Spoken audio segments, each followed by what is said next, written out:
Hello everybody and welcome to the second YouTube session of the Pixel Project's 9th fall edition of our Read for Pixels campaign. My name is Anusha Kandasivam. I'm your moderator for this session. Through Read for Pixels, the Pixel Project is collaborating with 11 award-winning and best-selling authors to raise awareness about violence against women and to raise funds for the Pixel Project to keep our efforts to end violence against women alive and kicking. So I'll be telling you more about the Read for Pixels fundraiser. We have lots and lots of exclusive author goodies for you. I'll tell you more about it a little bit later in the session. But meanwhile, if you want to find out more about the Pixel Project and the work that we do, you can go to our website, www.thepixelproject.net. All right, so for today's session, we have an amazing science fiction author. It's Alastair Reynolds. Here he is. Hi, Alastair. Thank you so much for being with us today. Hello, Nisha. Great pleasure to be here. Thank you. So let me tell you all about Alastair. Alastair was born in Wales, and he has a PhD in astronomy. He stopped working as an astrophysicist for the European Space Agency to become a full-time writer. His novels Revelation Space and Pushing Ice were shortlisted for the Arthur C. Clarke Award. Revelation Space and Absolution Gap and Diamond Dogs and Century Rain was shortlisted for the British Science Fiction Award, and Chasm City has actually won the British Science Fiction Award. So we all know that Alastair is an amazing writer. So Alastair has very generously donated 2 exclusive goodie bundles to the stash of author treats we have set up as perks for donors at the Read for Pixels Rally Up page. That's Alastair's grandmother's grandfather clock. So let me tell you about the goodies. So goodie number 1 is an advanced reader's copy of Eversion, and this is for US, Canada, and Mexico donors only. So Alastair is offering an unsigned ARC of Eversion, his latest novel, as a thank you treat for donors who are in the USA, Canada, or Mexico. So let me give you all a kind of quick sneak peek into this deliciously dark and time-bending sci-fi adventure. In the 1800s, a sailing ship crashes off the coast of Norway. In the 1900s, a zeppelin explores an icy canyon in Antarctica. In the far future, a spaceship sets out for an alien artifact. Each excursion goes horribly wrong, and on every journey, Dr. Silas Code is the physician, but only Silas seems to realize that these events keep repeating themselves, and it's up to him to figure out why and how to stop it all from happening again.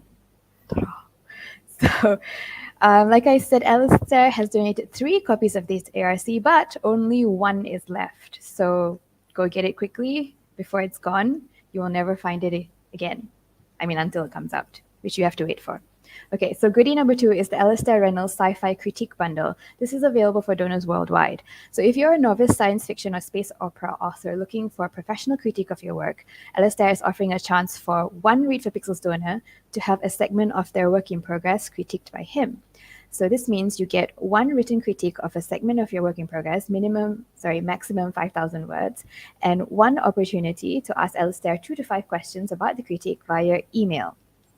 So Alastair's schedule is very, very tight. There's only 1 of this opportunity available, so this is extremely rare. It's a rare chance to get expert guidance from one of today's finest science fiction and space opera writers. You just have to donate $500 to book the exclusive critique bundle with Alastair before someone else snags it. So our moderators are putting the links up in the chat box. You can go and check it out there. And all these goodies and more are available on our Rally Up fundraising page. We've raised $1,200 so far towards our $5,000 goal. The fundraiser ends in October 2022, so please do give generously. All funds go towards the Pixel Project's work to help end violence against women. All right, so on to the reading, but sorry, before that, you, the audience, can participate in the Q&A session. You'll be able to ask Alastair your questions. Just make sure you're logged on to your YouTube account so that you can type your questions out in the chat box that's on the right-hand side of the YouTube screen. And Xiaoqin, who is today's producer, will relay them to me, and I will read them out for Alastair to answer. Okay, here we go. On to you, Al. You have a reading, and take it away. Hi, everyone. Great pleasure to be here. Great cause. Very glad to be able to support it, give my voice to it, and I hope it's a great success. I wanted to read a little passage from a novel of mine called Bone Silence, which I wrote a few years ago. And it was one of the books that feature my 2 female protagonists, the Ness sisters, Adrana, and Arafura Ness. And the sort of saga is about these two teenage sisters sort of effectively running away from home on their little planet in the future. And they've effectively become space pirates, and all sorts of incredible or stuff happens to them that they weren't expecting. They get into all sorts of trouble. But I was very sort of fond of these two protagonists, and I thought, well, they're two sort of strong female characters in my my body of work, so to speak. So why don't I pick a section with the Ness sisters? So the bit I'm going to read, it's not terribly long. They're on a spaceship that they've commandeered and they're using in their sort of new career as space pirates. And the way that these ships operate, or the way they communicate across distances of space, is they use strange alien skulls that they find on other ships and wrecks of spaceships. And no one's really sure how these skulls work, and they're kind of creepy. But all spaceships have a room in them where they keep an alien skull full of alien technology. And the sisters function as bone readers. And the purpose of a bone reader is to plug in a kind of headset into this alien skull and essentially see if they can pick up sort of faint whispers of communication that might be coming from other ships or other users of skulls. So it's a vital skill. Every ship needs to have bone readers. And it so happens that the Ness sisters are very good at bone reading. So here we are, where they're about to plug into a skull that they haven't used before. So it's all a bit of a mysterious quality for the sisters. Now, this scene is from the point of view of Arafura, aka Fura, and she's in the bone room with her sister Adrana, and this is what happens. Their sockets engaged with a clean, synchronized snapping of polished metal, and the skull jiggled a little, but soon the springs brought it back to quietude, and the sisters abided. Very gingerly, Fura closed her eyelids and folded shut the neural bridge's darkening visor, two flaps like the blinkers they put on greyhounds, and willed her mind to that state of anxious receptiveness that was like a house with its doors and windows flung open, inviting a haunting wind to prowl its rooms and corridors. She did not have the slightest doubt that Adrana was enforcing a similar state upon herself. She heard her sister's breathing. She heard her own. Nothing came. Nothing came, and nothing continued to come. And she was not troubled by that, because she had only tried this one socket, and no skull surrendered its secrets that willingly. Although she could not see her sister, she sensed her stillness and understood that Adrana had met with a similar lack of success. They waited to be sure, and without a spoken exchange, moved to unplug at the same instant. The skull trembled and then re-trembled as they plugged in again at different points, nearer now to each other. Fura had already memorized the socket's positions, and she was able to plug in by touch alone. Still, nothing came. The quality of that nothingness was a little altered, though, although not in any way that was easily expressible. It was as if there were shades of silence, shades of absence, and this socket carried a different hue to its predecessor. That was because the wiring beneath the socket was addressing the twinkly by different channels to the first, colouring the neural signals that were in turn feeding back into the crown and into Fura's head. Was there? No. Still nothing. By shared instinct, they abandoned the second nodes as one and then re-plugged in, now with only the cranial ridge of the skull between them. Instantly, Fura picked up the presence of a carrier signal. The twinkly was whispering to her, communicating its readiness to send and receive. In other skulls, in other ships, dispersed far and wide across the congregation and its bordering spaces, nuggets of active twinkly would have detected the newly activated presence of this skull, and by extension, the faint presences of the two monkey minds connected to it. I've something, Fura murmured. After a moment, Adrana answered, so do I. And I think we should decouple now. We know this skull is working. Let us not risk exposing ourselves unnecessarily. I wish to know that the skull is capable of picking up intelligence, said Fura. One intercept, one snippet, that's all I ask. If that squadron's communicating by skull, I'd like to know its intentions. You already know its intentions, Adrana replied. What more evidence do you need? The skull jiggled. It was Adrana making to unplug her own connection. Wait, Fura said. Something was coming through on the carrier. A silence beneath the silence. A nothing carved out of nothing. A fretwork of absences in which the language faculties of Fura's brain could not help but detect, even as they might have wished to find comforting randomness, the signatures of grammar, syntax, speech, and intention. And beneath all that, the shade of a personality, faint yet distinct. I know you for what you are. A furtive, faint, weasel-like presence had pushed itself into her head. Adrana stifled an inhalation, a near gasp. She had not unplugged completely, and some large or small part of the same declaration must have reached her. I know you for what you are, Nest sisters, and I am coming for you. The voice was like a screw, drilling itself into the hollow behind her eyes. Fura knew with total conviction that she must disconnect, and do so with all haste, but a curious, dreamlike paralysis enveloped her. Her limbs felt encased in some sluggish, resistive medium. Whoever you are, get out of my head. Too late, Nest sister. I am inside. I know your natures, and I know that you are nearer than you would wish. Only a matter of time now. Dare you flee? You should flee, I think. It would make for very good sport. At last, she broke the paralysis and severed the connection to the skull. Adrana uncoupled at the same moment, as if she too had been in the grip of that frightening torpor. Fura tore the neural crown off her head before she had even folded back the blinkers. She was out of the skull, physically decoupled, but she could still feel that voice and presence ringing in her like a bell's after chime.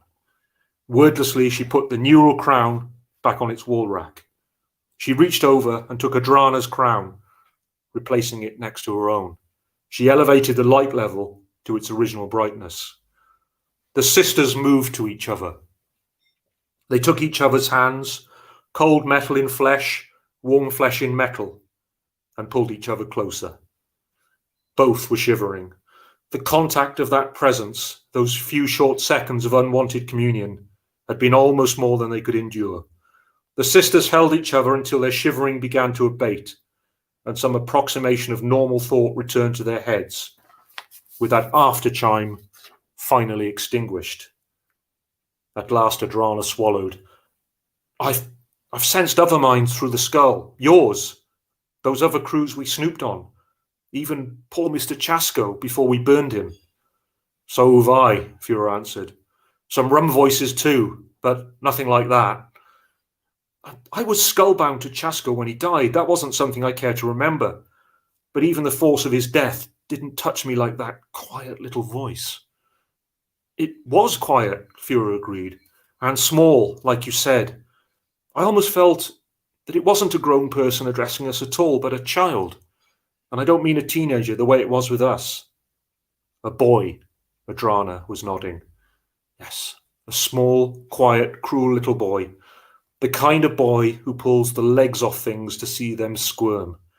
He was only in us for a few seconds, and still I feel as if I want to scrub out the inside of my head with bleach. Adrana wrapped her arms around Fura.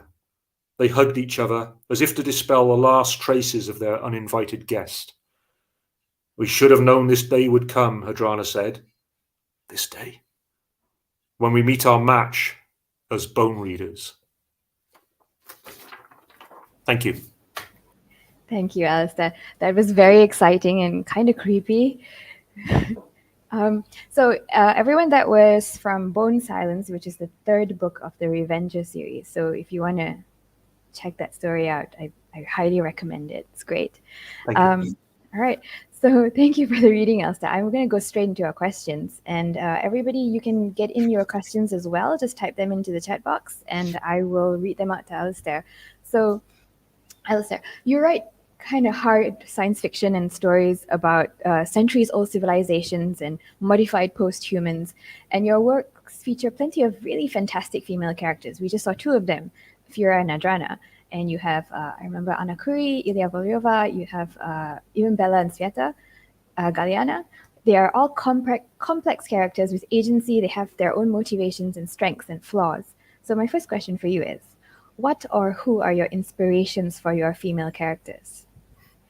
I think I was lucky to grow up, particularly reading science fiction, where there was a generation of maybe American writers who had begun to put more female characters into their science fiction.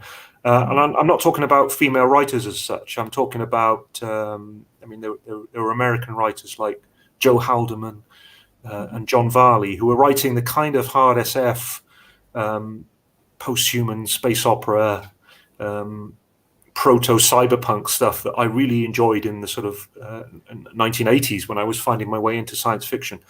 And they often had female protagonists, and it was not a matter of discussion. It was nothing was dwelt on. It was just something that they did that was, I suppose, a refreshing change from a lot of the sort of the way science fiction had often been written in the past. So I just took that on board, and of course, there was things going on in the visual science fiction media. Like Ripley from the Aliens franchise was she's the linchpin of the whole set of films. She's a strong, very, very strong protagonist who gets out of all these scrapes using her wits. So why wouldn't you root for Ripley? Yep. And then there were things like 2000 AD, the comic I used to read had Halo Jones, who was a very, very strong female protagonist, written by Alan Moore, I believe. So there were all sort of things sort of going on in the ether that I just took on board. And I think it would have been a bit weird for anyone of my generation to be starting writing science fiction, not to be influenced in the way that we view sort of female characters and female representation in the field. Yeah. If I'm not mistaken, I think Ripley was originally written as a man, and then they just decided, oh, just let's make her a woman. And it didn't actually change anything. I think that's right, isn't it? Yeah, and well, it doesn't change anything, does it? Well, it does in terms of the way that the ripples that spread out from that character. And of course, many science fiction and sort of horror films have been written in sort of in the wake of Alien that sort of try and imitate the sort of structure and the way that her character is deployed. But yeah, I think there was the gender was originally different, I think. Yeah. So your female characters, they come from all over. You portray them as really complex people, like I said. Their actions are informed by their personality, their experiences, their situations they encounter. Do you consciously choose to write your female characters in this way? Like, they could have been any gender, really. Well, I must be honest and say that some of them did start out as different genders, and that's true of all my characters. That often I don't tend to go into things with a grand plan, or often I don't have a confident sense of my characters when I start writing a story. And sometimes I'll be some way into something and something just feels a little bit off, and I'll try tweaking some of the parameters. I might sort of change the viewpoint or change the tense. And sometimes just changing the gender of one of the characters, be it from male to female or female to male, whatever, the whole spectrum of possibilities. Sometimes that's suddenly something just feels right when you've done that, and you can't necessarily articulate what it was. But I don't have a grand plan. I mean, I remember at some point I thought, well, I've got 3 viewpoint characters in Revelation space, and 2 of them are female. Is that weird? Well, no. So I just carry on and see where the story took me. And I was invested in the characters enough that I didn't really care about, gender ratios and things like that. It's very interesting. So, my next question is going to be like, what are some of the methods, or do you have any methods that you use to break stereotypes when you write female characters, or when you create them? I think I just throw my characters into these sort of extreme situations anyway. They're kind of put in extremis. For instance, you mentioned the the characters in Pushing Ice, Bella and Svieta, and they're two antagonists aboard a spaceship, a single spaceship that's in a situation where it really is do or die or survive or perish, because they're being pulled out of the solar system, attached to an alien artifact that they don't understand. It's a pretty sort of extreme situation for anyone to be in, and it just seemed to me that it could well be that the captain of the ship was a woman, and it could well be that her sort of engineering, sort of second in command engineering officer could also be a woman. Why wouldn't that happen? Once that's established, it's just, well, let's just have fun with the premise and just pile as much trouble on these characters and let them respond. I don't want to sound as if I'm flippant about it, but I don't overthink it. I just work with the characters that I've settled on and see where the plot and their interactions take them. Yeah, that makes sense. So speaking of Bella and Svieta, and also I would say Adrana and Volyova. So some of your female characters really are some of the most memorable ones in your stories. And some of them are single-minded and immoral, and they're kind of not great. They do perpetrate violence, whether it's to further their goals or in a quest for revenge or whatever it is. Do you ever feel pressured, or do you get any flack from readers or editors for not making your female characters likable enough or relatable? No, no. I mean, I'm in a very fortunate position that I've never had to deal with, should we say, negative critical or editorial pressure. The only way that kind of plays out is like I might submit a draft to my editor, and there might be a character in there that she might say, this is a really good character, and you don't do enough with them. If she really leaps off the page, or he leaps off the page. Can we see more of that character? So it's not so much a case of downplaying a character or changing a character. It's often a way of a request to sort of bring out more of something that's possibly good in the text that I haven't made the most of, because I'm often too close to it at that point. And I'm always I'm always really happy when that happens, when someone says, I really like this character. Okay.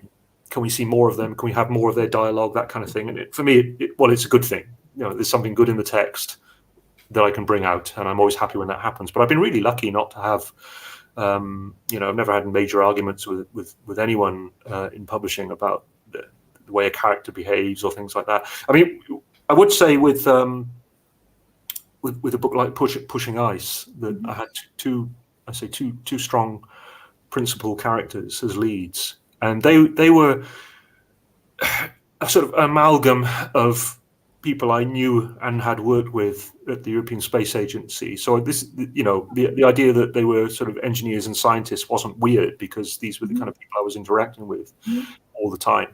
And I stitched these two people together, put them aboard a spaceship, a pressure cooker, and let the sort of sparks rub.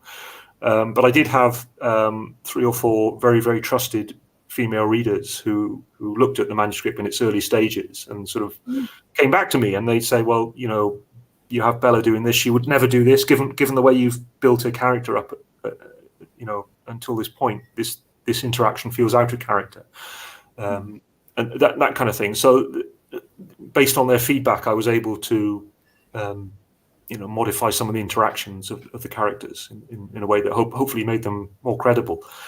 People still, reactions to the way those two female leads carry that story is still very polarized. Some people really don't like the way that they maintain that feud over many, many years, and other people say, well, I believe it. It is what it is. So that brings you right to my next question. So your books definitely passed the Bechdel test, with the inclusion of complex relationships between women. And like you said, Bella and Sveta is one relationship that people either hate or love. So why do you think many science fiction fantasy authors still have trouble writing stories that pass the Bechdel test, despite the fact that there are many more things that women talk about other than men, especially in space? I don't know. Why? Yeah, it's like a no-brainer, isn't it? Just treat these two characters as human beings and have them talk about something other than a man who's not in the room. I mean, I think that's kind of a no-brainer to people who don't even know about the Bechtel test that you would do that. I can't speak to what motivates other writers. I mean, I'd say maybe I just cultivate my own reading, but what I read seems to be quite nuanced in the way it handles sort of gender interactions. I mean, I don't think I could sit down and read a book that was written from a really sort of dated, sexist, stereotypical point of view, unless it was, I was reading a piece of 1940s science fiction purely because it was of historical interest. Yeah. I mean, I read Dune recently, and Dune is, I think it's still pretty good. It still holds up. Yes. By and large, which we were talking about earlier. But on the other hand, I read the Foundation, first of the Foundation novels recently, and I found it an incredible struggle to read it in a way that I didn't.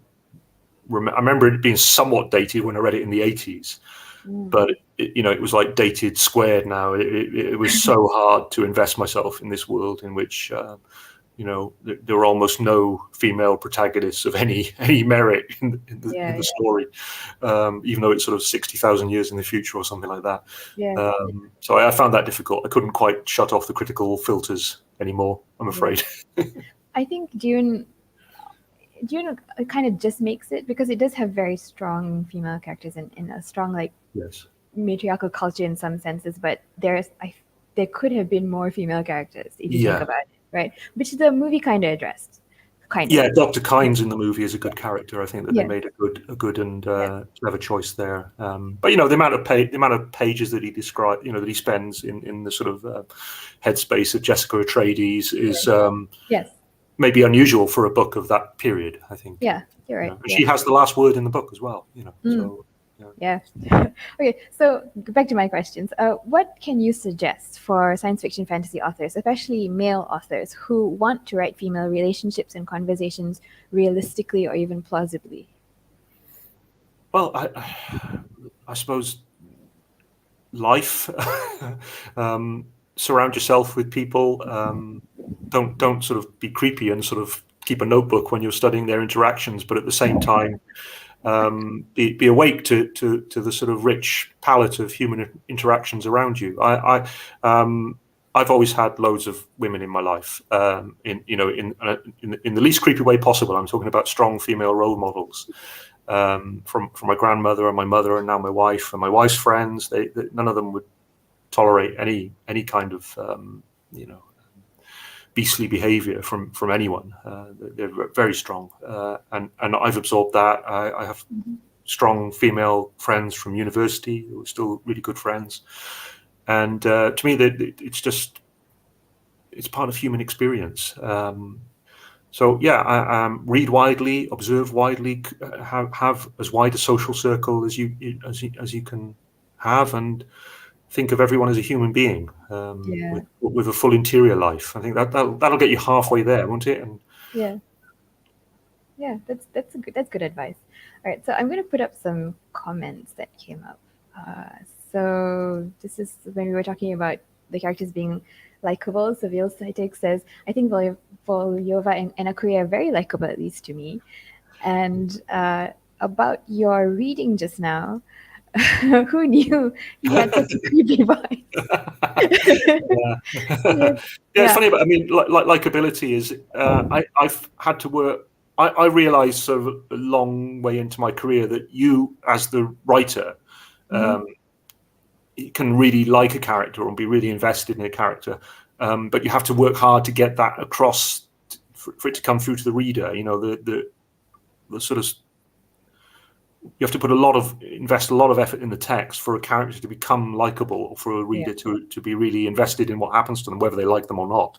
So I think that's hopefully a lesson I've sort of begun, taking on board as I get older, and hopefully bring a few more sort of tricks to my writing toolkit.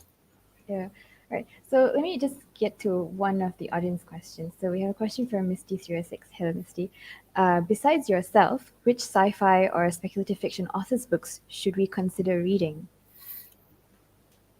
I I grew up reading all the sort of big hitters of science fiction, all the sort of obvious big names. So there's no point me saying go and read Isaac Asimov or Clarke. And as much as those books were of significant influence to me, in the sort of 1970s and 80s, they will, in many respects, seem dated, I think, to modern sensibilities. There's still value in them. But the writer that I kind of keep coming back to as sort of a significant and lasting influence on me, and a kind of desert island writer, I would take his works with me, is Gene Wolfe.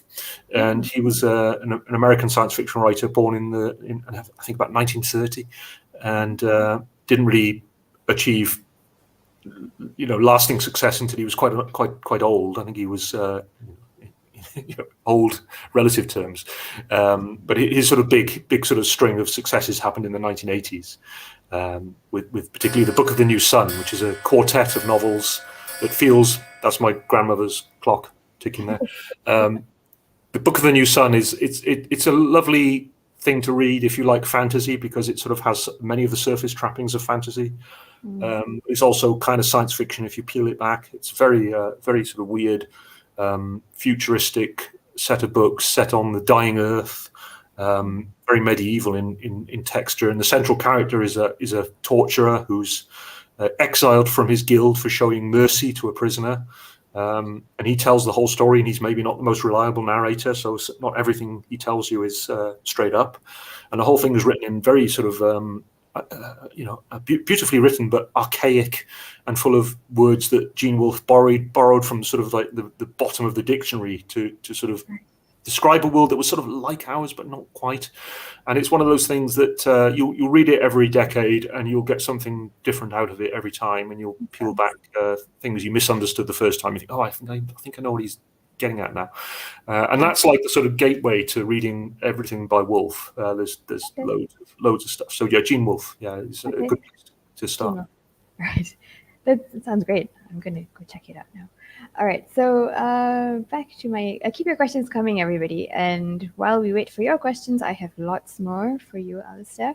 So we've been talking about female characters. Let's talk about men.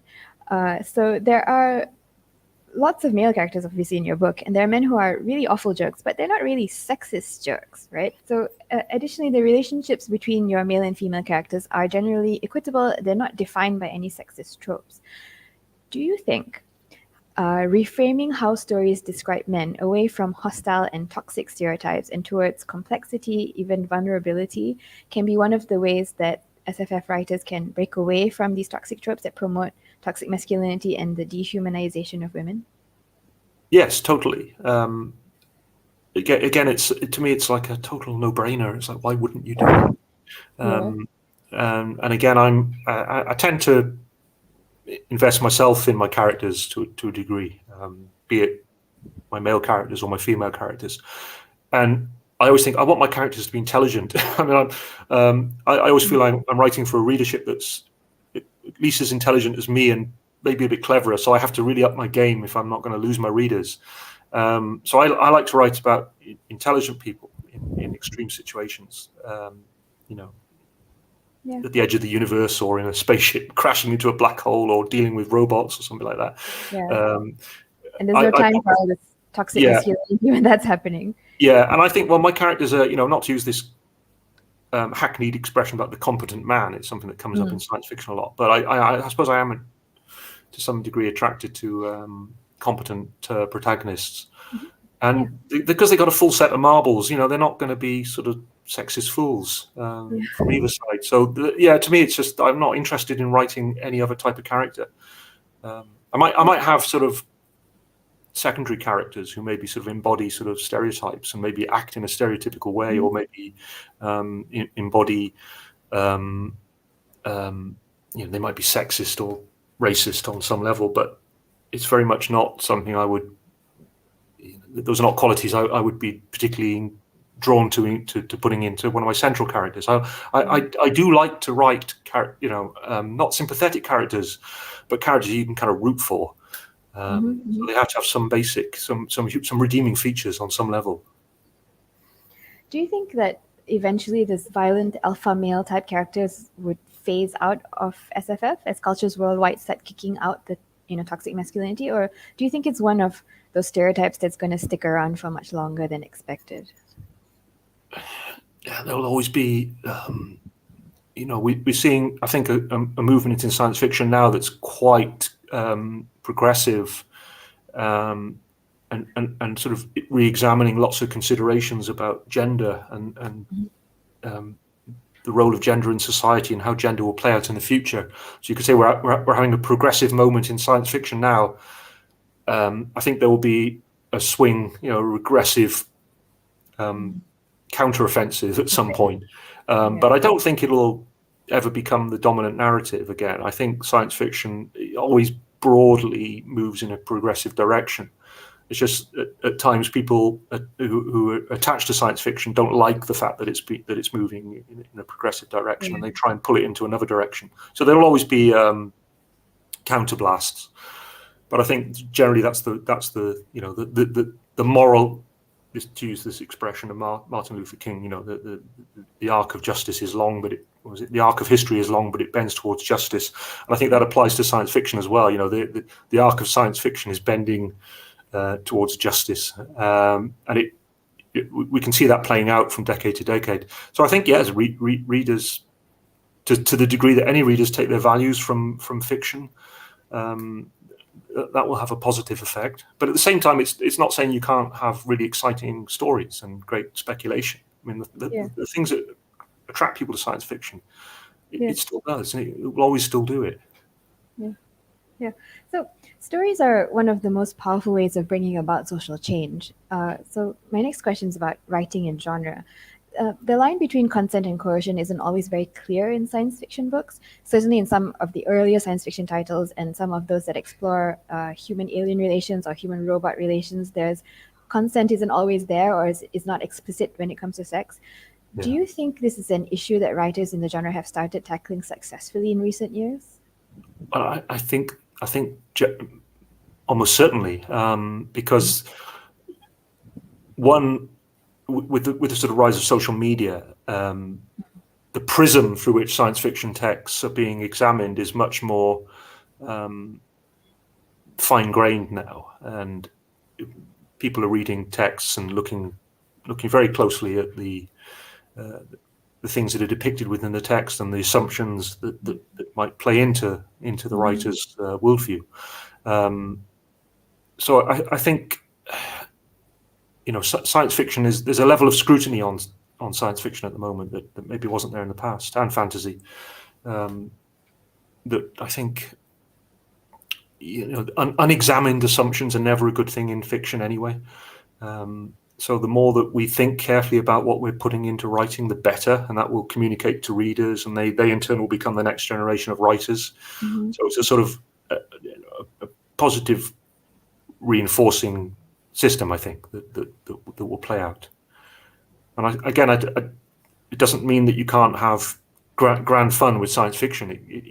All the good stuff about science fiction will continue to be the case. It just doesn't have to be dated and sexist and full of sort of tropes that we'd rather see banished to history.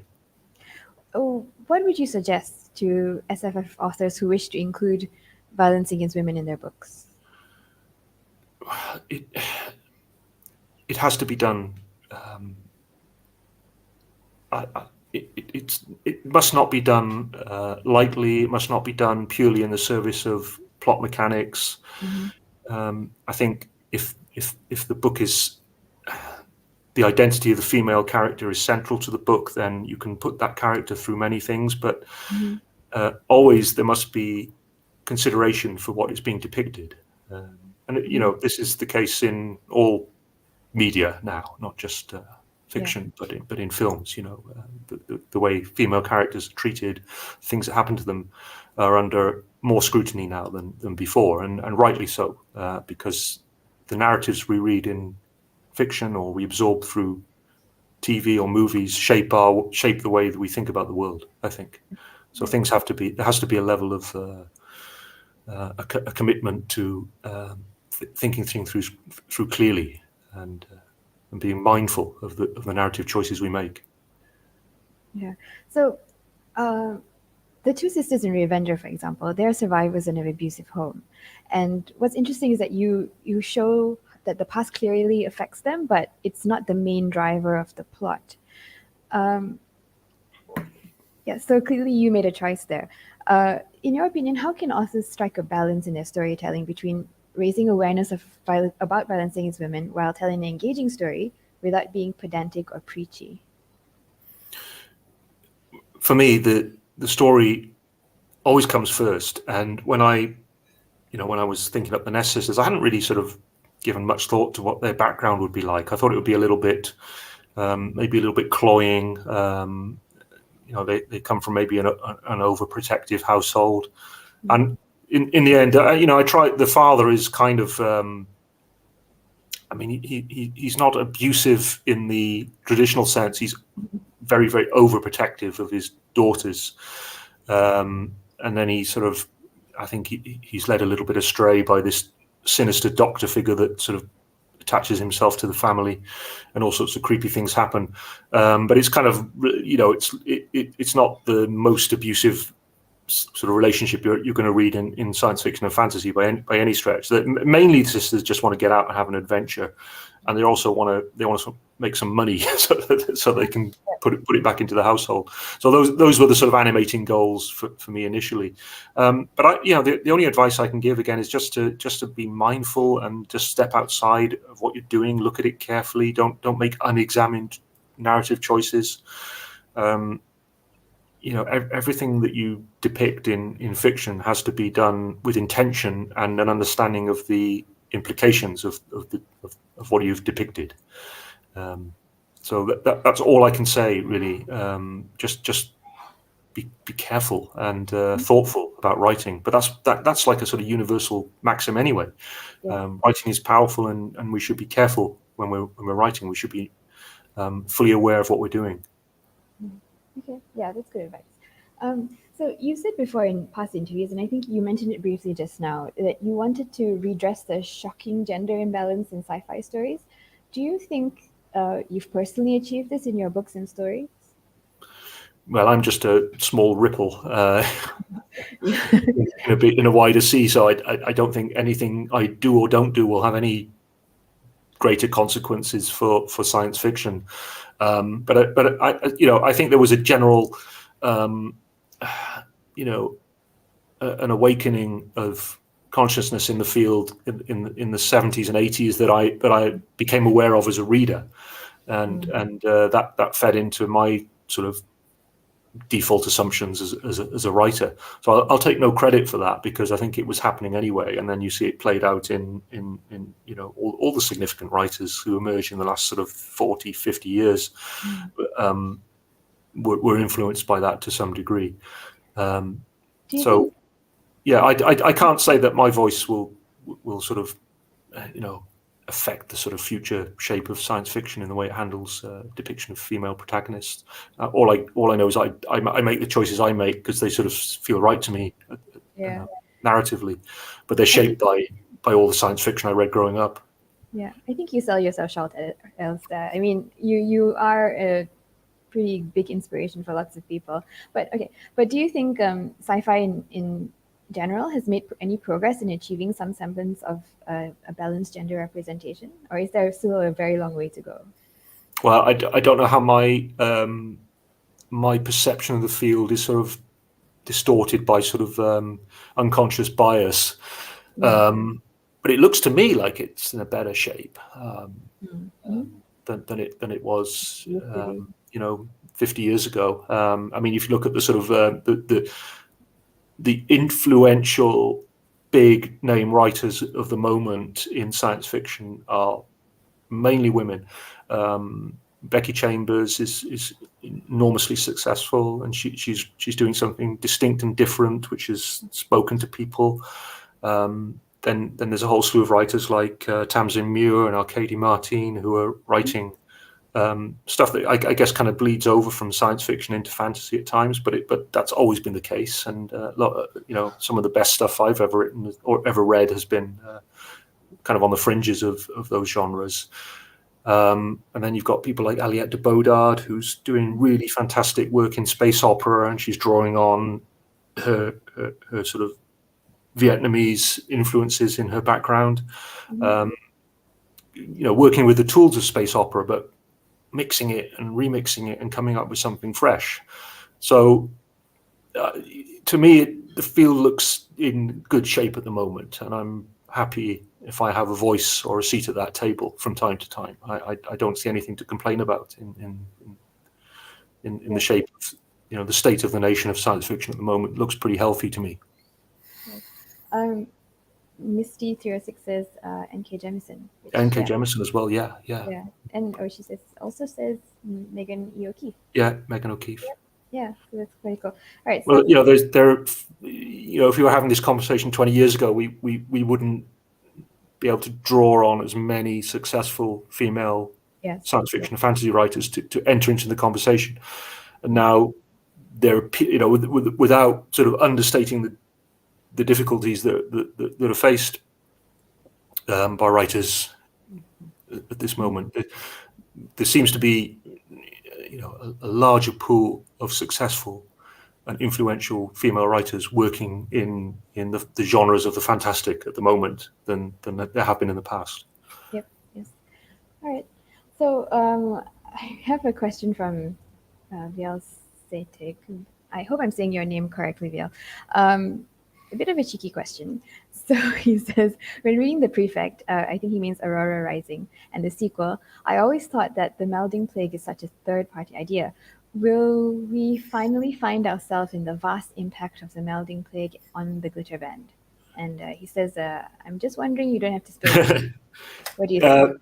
Well, I'm writing the third book in that Prefect sequence at the moment, which I have a title called Machine Vendetta, and I think my publisher is okay with it, so maybe that will be the title. But the whole the melding plague is an event that happens in my future history. It's kind of a nanotech virus thing that comes out from space.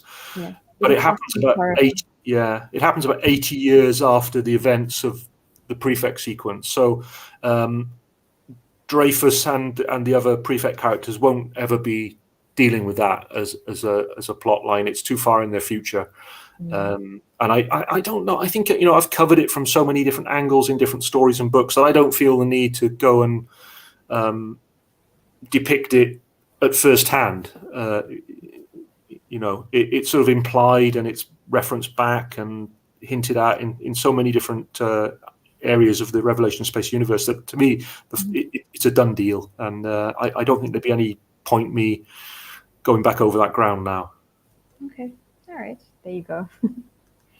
I mean, yeah, you're right. It does. It kind of turns up everywhere. So I'm sure people will get more and more of it.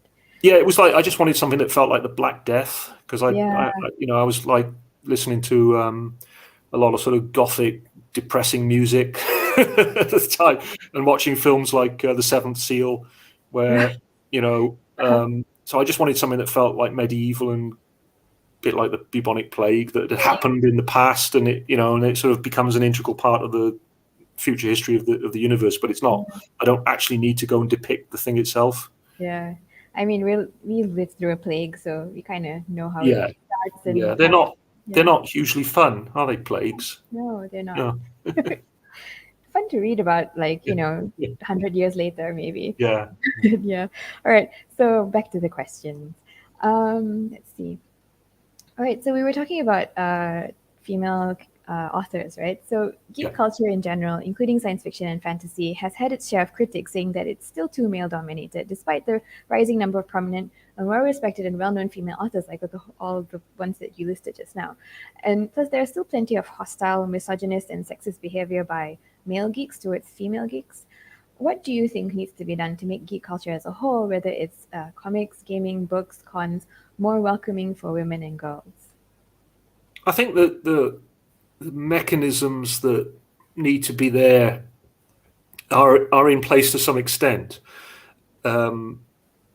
Certainly, in my sort of limited engagement with the field now, there's a lot more understanding of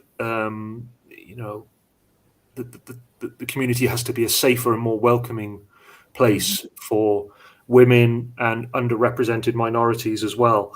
And I think that, to me, it seems like that the movement is in that direction, that it's kind of creeping in that way, and it's a good thing. But I say that might just be my observer bias.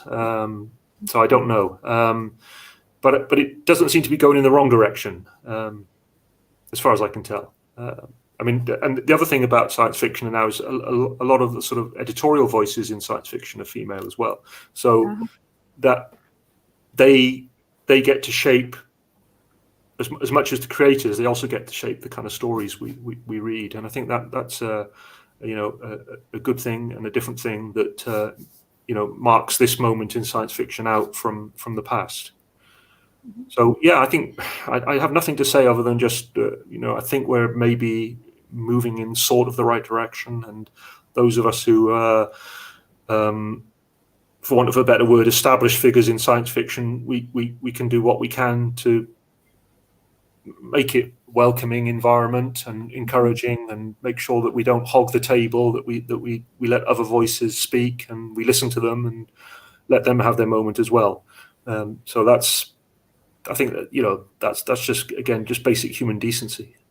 Yeah, and you were saying just now about the what did you say, the counterblast to progression in that way. But yeah, I think the more voices that speak out about it, and the more authors, people who are sort of, for lack of a better word, authorities in the genre, make their stand known, then I think we're slowly moving in that direction. Yes, yeah.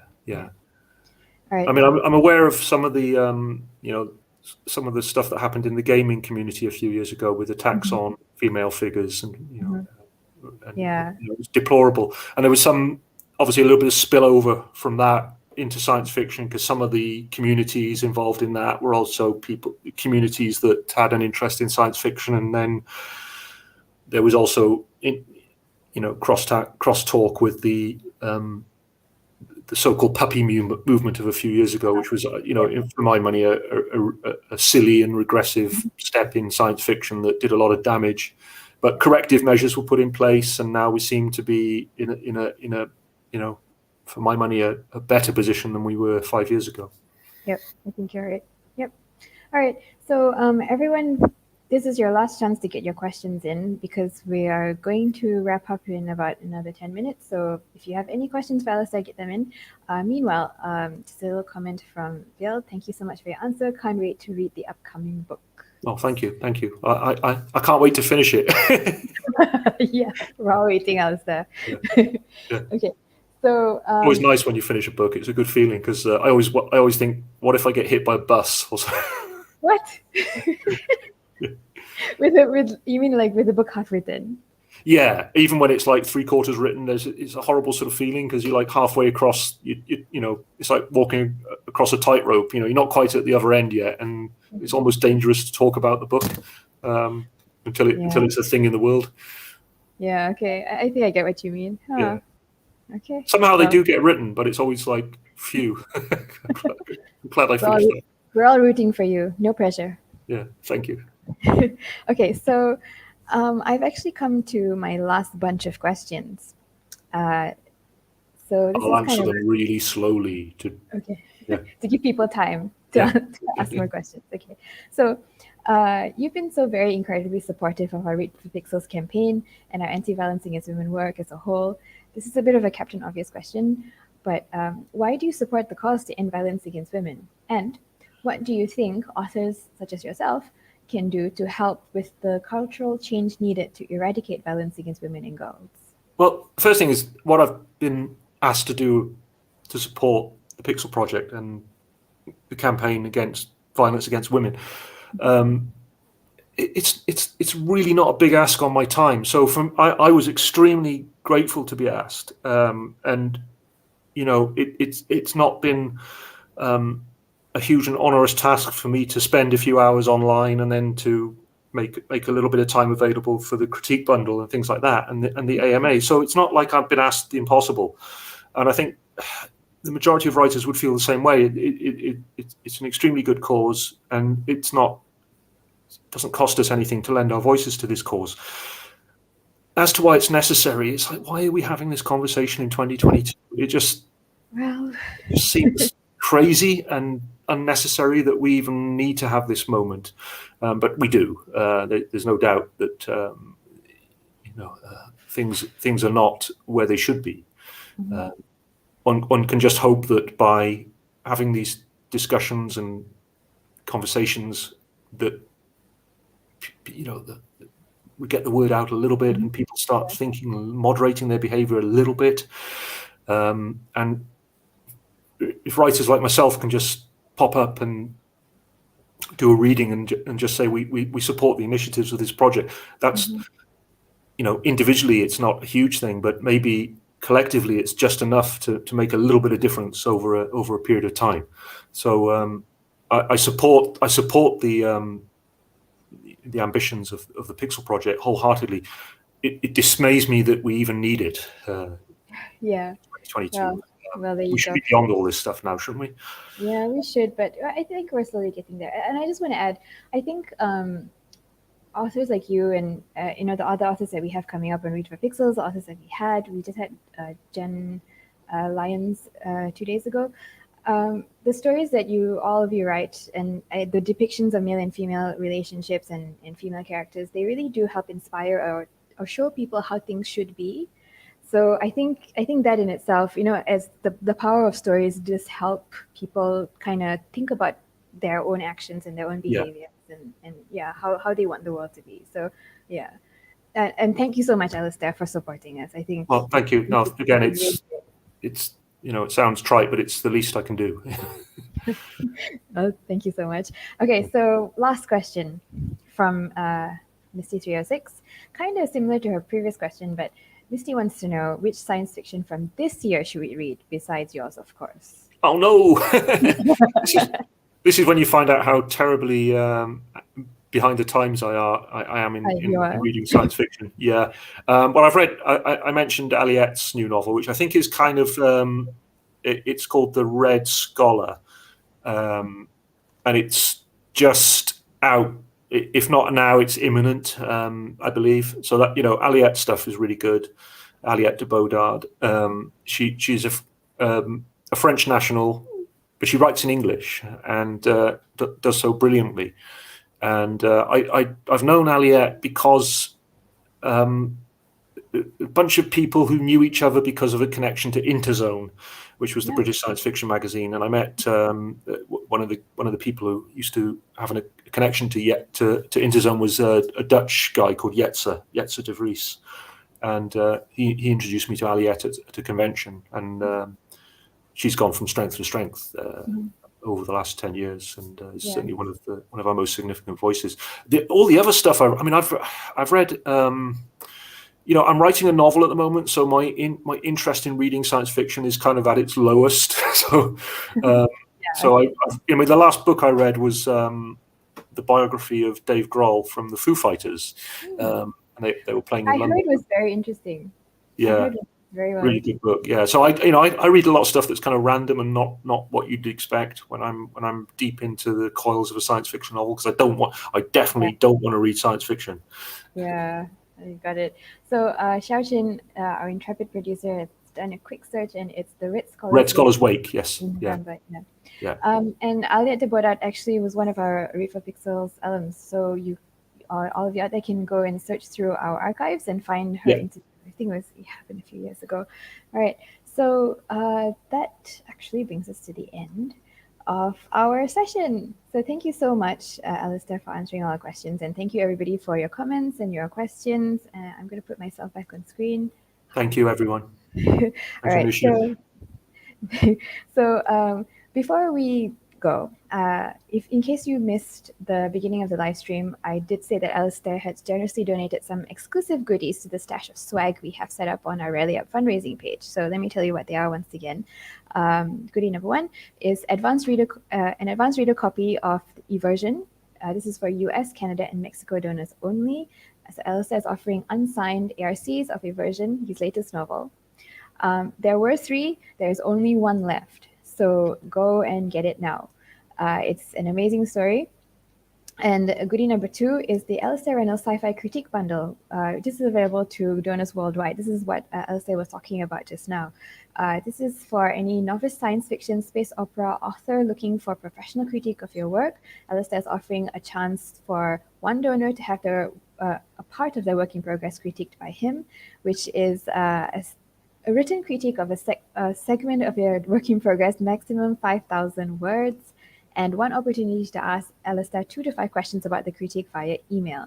It's a very rare chance to get expert guidance from one of today's finest science fiction and space opera authors. So go ahead and grab this exclusive critique bundle before someone else snags it.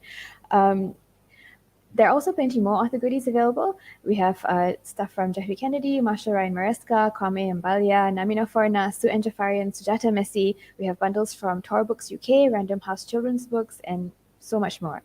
As of now, we've raised $1,200 towards our $5,000 goal.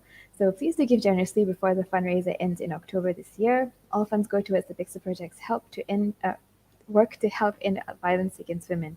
So like I said, these are all set up on our Rally Up fundraising page. I'm going to share a little slide. Yeah, those are the links. So you can go to R4P Rally Up 2022. Our producers are putting the links in the chat box to make it easier for you. Go and check it out. If you want to learn more about Read for Pixels or the other authors we have coming up in the next few weeks, go to our Read for Pixels page on our website. The link has just gone up as well. And another thing I want to tell you about is the Pixel Project's first charity anthology, Giving the Devil His Due. And that's what it looks like. So this is an amazing anthology of horror and revenge stories, kind of like The Twilight Zone meets Promising Young Woman. It's also now available. It's great.